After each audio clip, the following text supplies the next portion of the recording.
I used to think, we used to say, diba, the biggest crime syndicate in the country is the CPP. It's no longer Yes. that. It's now government. But the Yes. CPP is inside government. Yes. CPP is It has colluding. become No? bigger. Yeah. Tama. Tama yung sinabi mo, Dr. Rain. Ano? Diba noon, sabi ng CPP, sabi nila, bureaucraticong kapitalismo. Kaya, Yeah. tama, pinakalaban nila. But the means that they have chosen to fight and Yeah. this system is through violence and with a new ideology which is communism.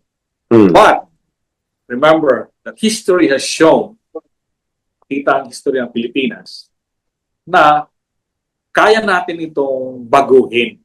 Yeah. In 1986, when the people were fed up at ang desisyon na kailangan kumilos ang mga mamamayan at nagkaisa, na-overthrow natin ang isang diktadurang Marcos na tatay ng ating presidente Nakabalik ngayon, pa. ni BBM. Oo. Nakabalik. Ang daming mga issues noon. Ganun din, no? Control niya lahat. Pero, nagkaisa ang mga mamamayan at nakapag-accomplish tayo ng pagbabago. Kaya nating gawin, hindi kailangan nating gayahin ang CPP, NPA na iba naman ang motibo. Agree. Kaya sinasabi yon. Agree. Meron tayong mga mamamayan na kung magkaisa at kumilos, ay kaya nating baguhin ang ating bayan at mapaunlarin. At ginawa ulit natin ito noong 2001. 2001. Diba? 15 years later. So,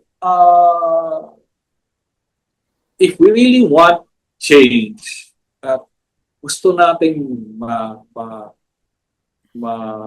matigil na itong pag-exploit sa atin, itong mga conspiracy laban sa mga mamamayang Pilipino, ay kailangang magkaisa at kumilos tayo para matigil na itong lahat na ito. DG, meron pa nga tayong mas recent na experience, yung sa NTFL kaka-experience natin nung nagkaisa ang tao, di ba? Yan, isa pa yan. For the first time, napadapa natin ang CPP. Yes. Di ba? Kasama Never na, it. we could not have, kasi people keep on giving us that credit, di ba? LCA. But really, it's the people. Di ba? Hindi tayo nang bobola.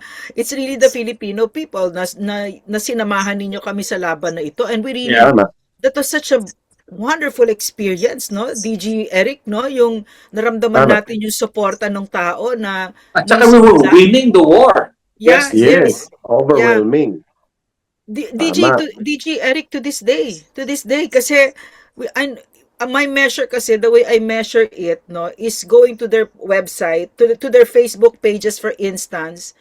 Before, when we started, may sasabihin lang ako kasi nag-eksperimento ako, may sabihin lang akong kontra sa kanila, talagang dinadagsa ako.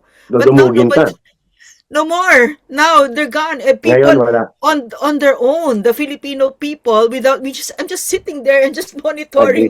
Whereas before, talagang lumaban-laban talaga tayo na, red tagging, wala tayong pake, di ba? Pero now, you just sit down, the Filipino, tama talaga, a mind that has been opened will never close. Di ba?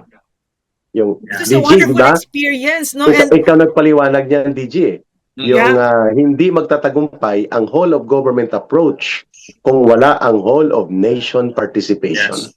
Kung wala ang people. People do not support us. That's why we have to explain. We have to use information to enlighten the people.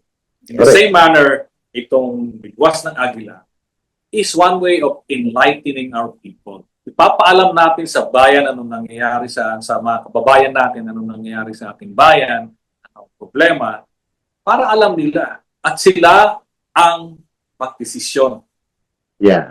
Kung ano ang kinabukasan ng ating bayan. Hindi lang tayo. Tama. Pero kailangan malaman ng ating bayan at ng ating mga kababayan ang katotohanan. Agree.